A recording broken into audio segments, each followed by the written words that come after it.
For a young guy in my early 20s, I was pretty fortunate, to be honest, like fully sponsored and running a guiding business and writing plenty of magazine articles and getting to fish all around the world.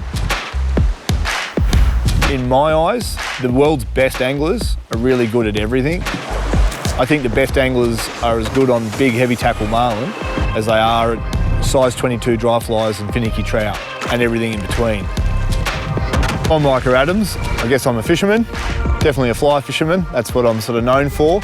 And I've been really lucky. I've had a really long and fairly successful career in the fishing industry.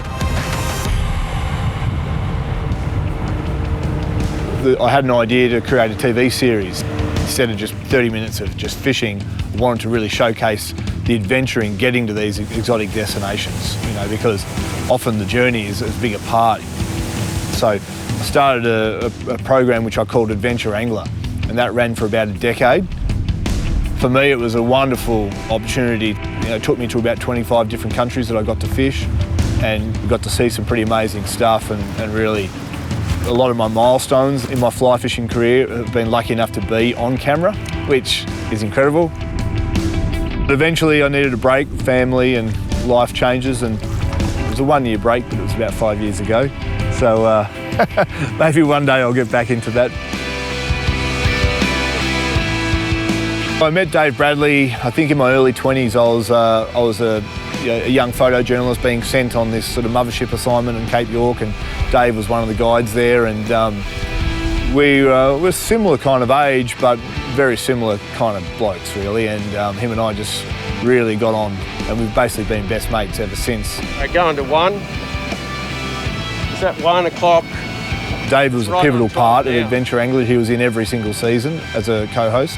We try and catch up every single year. Good thing it wasn't permanent. Yeah, he's been down here in the Snowy Mountains once. I absolutely buried him with his feet. He never wears boots, always wears thongs only, like even thongs is dressing up for him. So taking him back country and here in Kosciuszko, I sorted him out pretty good.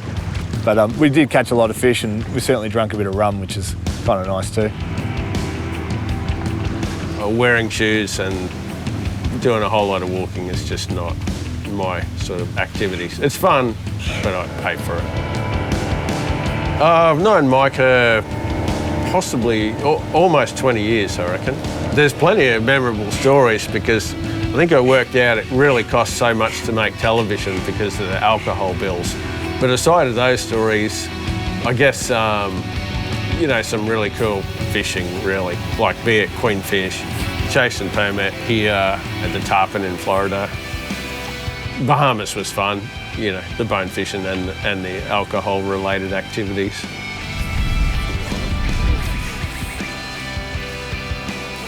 Has Micah ever taken you marlin fishing?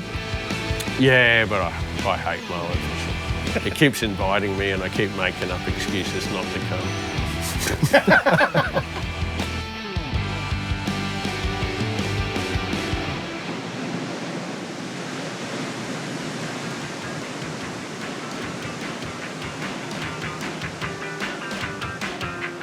I really enjoy the marlin fishing. It's definitely a team effort, and some people, if they haven't done much marlin fishing, will say, oh, you don't want to wind it in, and it's kind of the last thing I want to do. I've probably caught 400 or 500 marlin sails. The last thing I want to do is wind another one in. I really want to be up in the tower on the throttles and watching it all happen. And he's coming up behind you now. Yes, pulling these fish up to sort of 7 or 8 metres from the transom before you do the switch. You're watching the bite. The whole crew is seeing a marlin all lit up, and it's the best seat in the house, really. Oh, he's going to jump. Oh. If Luke gets or Byron gets to get on the leader on a good fish, that's what you want as a crewman. You want to have that last sort of tug of war or hand line with a good marlin. It's a pretty nice feeling, and it's certainly a proud feeling for me to be able to introduce these kids to some great fishing. Yes, please. They've all started fishing off jetties and piers and beaches, maybe off a tinny, but to give them the opportunity to fish on a bigger boat and target, big exciting fish, certainly a pretty special feeling.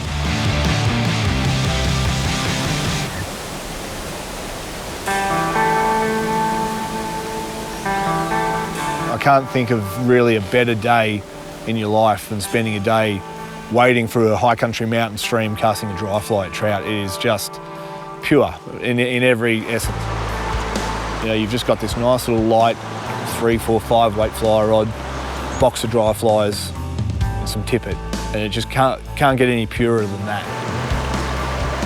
You get so fixated on this, watching the drift of this dry fly all day, that you're almost like meditating, and you become so in tune with that fly that everything else around you just goes. I think deceiving a fish, I think that's what fly fishing's all about. I just want to watch fish eat a fly. I mean, it's unreal when you get to just watch that moment they eat the fly, but it's even better when you can spot a fish, you know, pick a path, present a fly, and then watch it approach, look at its body language, and then, you know, the moment where it comes up, eats that fly off the top ideally, that's fishing. Lose that fish from that point, doesn't matter. You know, you've got the best out of the fish right there.